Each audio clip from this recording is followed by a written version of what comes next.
Okay, I think that. Okay, I am now back live with you all. If I'm wrong, Okay, I am I now think back that. live Okay, with you all. I If I'm wrong, think I am that. now Okay, I think back live. And you learn to handle bumps in the road. So we're back. And of course, we are up against the clock now. We lost a little bit of time, but let me get into what I really want you to have. So I was just saying that in this moment of despair, lowest of lows, had no idea what my next step was in life. All I knew was that I wanted more and that I had been held back by just a bunch of baloney, right? Just a bunch of stuff that had nothing to do with me, but had everything to do with everybody else. And, while I can't control everything outside of my circumstances, I knew I could control me and how I chose to respond. So let me go back to my slides. So step one was own your emotions. Don't ignore them. Don't freeze on me. Okay. Step one was own your emotions, don't dismiss them, talk to someone and actually seek solutions so that you're not leading to a whole bunch of other consequences because you're not handling these negative emotions well.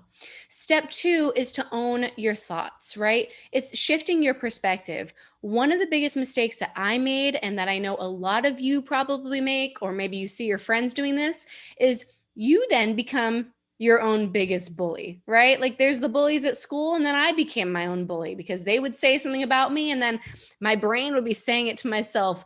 And so I became not a cheerleader for myself, but I became someone who was against me. So we need to shift our thoughts and talk more positively to ourselves. I should have said all those years ago, Ashley, you don't deserve this. Talk to someone, move on. Ashley, what they're saying about you isn't true. You're not ugly. You're not stupid. Like, you're smart, and like, beauty is subjective, right? So just owning your thoughts and shifting your perspective. And I want you to, if you still got your paper out, write down this word right here, reframe. This is one of the best tools that you can have to take a difficult situation and see the good in it, see the light in it. Reframing is looking at something in a new way. So a lot of times it's saying, well, this totally stunk, or this is a disaster or a tragedy, but what am I gaining from this? What have I learned from this? And not why is this happening to me, which is what I asked for so many years, but how is this happening for me? And some of the things, I'll give you a few just real examples. I learned my worth. I learned that I never want to settle for anyone mistreating me. I knew I'd never let anyone treat me that way again. I gained a new sense of confidence. I gained an understanding of how to set boundaries.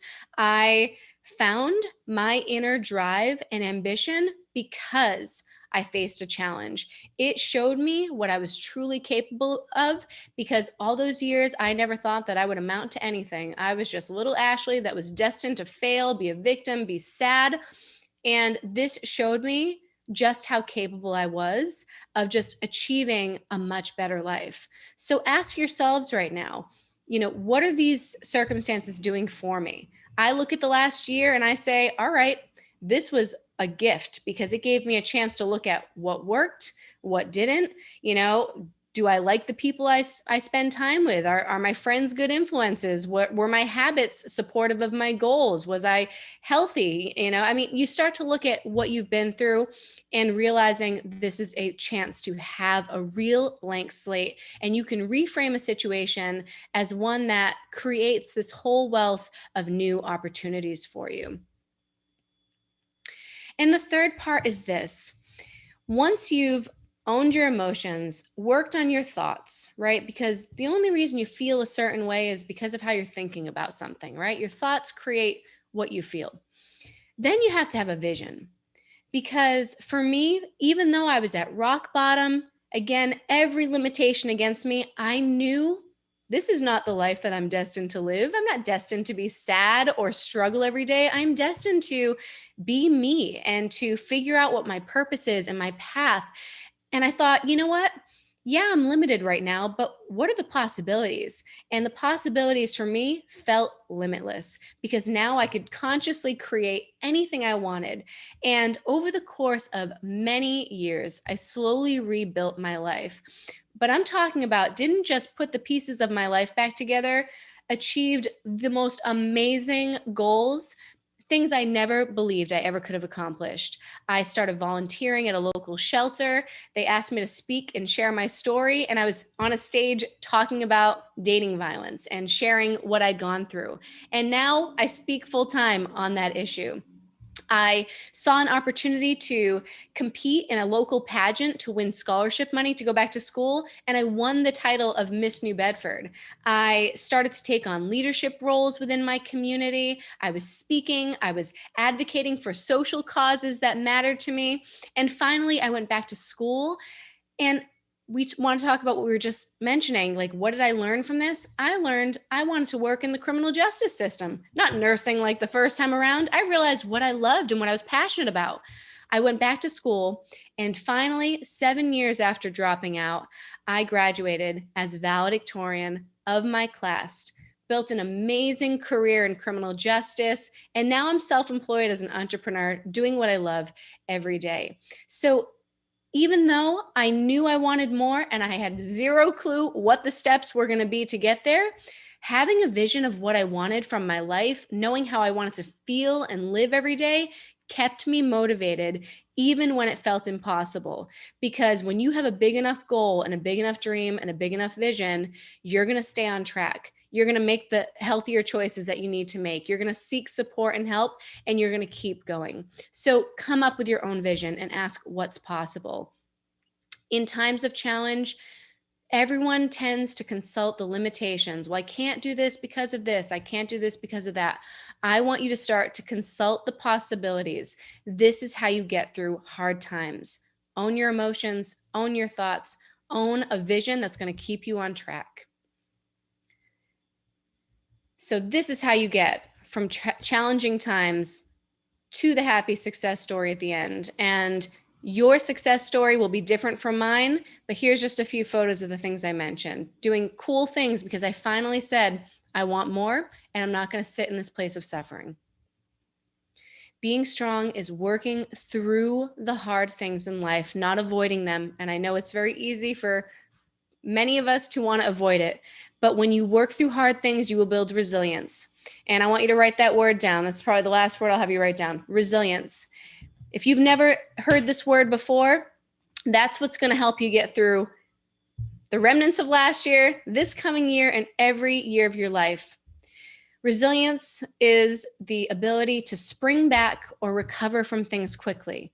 Yes, it's going to hurt. Yes, there's going to be moments that are challenging, but you can work through it, apply certain tools that help you get through tough things, and you're going to bounce right back. And not only that, you're going to bounce back stronger. Apologies in advance for the very weird GIF, but I just thought, yep, it's going in there. And of course, while searching for Jell-O GIFs, I also found this. You're welcome. I know y'all are watching Jurassic Park these days. Retrending. So take a screenshot of this or jot down my name and spelling. We obviously are on a time crunch now, so we don't have time for questions, but you can DM me on Instagram. You can email me. If I get some questions that I think are pretty universal, I'll create some YouTube videos and make sure you get the answers that way. Otherwise, I will answer your questions directly, and I will keep it entirely anonymous. Unless there's some big cause for concern, I'm just going to be here for you. So kind of in closing, okay, there is so much that's not in any of our control right now, but there's also so much that is. And at any given moment, you can choose to prioritize you because you deserve to prioritize you. And you don't have to, be stuck in any given place. And also you have the power to choose the level of mental health you want, physical health you want. And all it comes from is knowing you want it and then setting out a plan of action to get there. So again, as a recap, own your emotions so that you can seek solutions. Own your thoughts so that you can shift your perspective and see things in a more positive light, because that's what's going to inspire you to make healthier choices moving forward. And own your vision by seeing what is possible. And that's a story I won't get to share. But let me just say this. All of these three things got me through adolescence, got me through my rock bottom, but they are skills that I have applied year after year in my life. They're the same skills I applied last year, and they're the same skills I'm applying as I go into a new year. Envisioning what I want and prioritizing me so that I can be all I'm supposed to be. And that goes the same for you too. So, whoever you are watching this and whatever you're going through, maybe you're fine and your friends are going through something. Just know that we can get through tough times and they're going to make us stronger and more resilient. And it all starts with simply wanting to focus on your mental, physical health, and wellness. So, I think that's probably the extent of how long I can chat, but I am here as a resource. And also, I have a little gift for you all. So this whole topic, as you know, you're going to be speaking about it all day. You're going to have other speakers. It sounds like you're going to be given some cool self-care ideas by trying on different hobbies and interests. I'm going to make sure that you get this self-leadership guide that I created where there's a few different activities. So there's an activity on how to manage anxiety. There's a self-care ideas checklist. There's journaling prompts if you're into journaling. There's a whole bunch of things. And there's even a page where you can start to envision what your dream life would look like, who your dream friends would be, how you would feel every day, who you would be every day. And these are powerful tools to start, turning this whole crazy time around for you and making you come out even stronger and more happier in the end. So I will make sure you get that. And again, like I said, I'm Ashley Bendikson, and you can reach out to me. I'm here for you on your side.